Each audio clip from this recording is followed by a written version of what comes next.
আমার বাড়ি দীঘা, আমার বাড়ি কিষানগঞ্জে।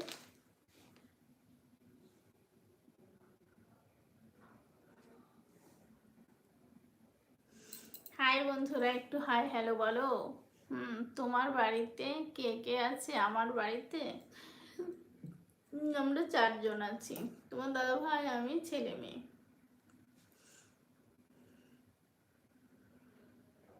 বলো হাই হ্যালো। তোমাদের সঙ্গে গল্প করতে না সত্যি ভালো লাগে। তোমরা যদি কমেন্ট করো তাহলে খুব ভালো লাগে, কিন্তু তোমরা কমেন্ট না করলে না মনটা খারাপ হয়ে যায়, এখানটা খারাপ হয়ে যায়। বলো গো। একজন বন্ধু যদি কমেন্ট করে তাহলেও বসে থাকা যায়, কিন্তু কেউ যদি কমেন্ট না করে, কথা না বলে, সত্যিই ভালো লাগে না, মনটাই খারাপ করে দেয়।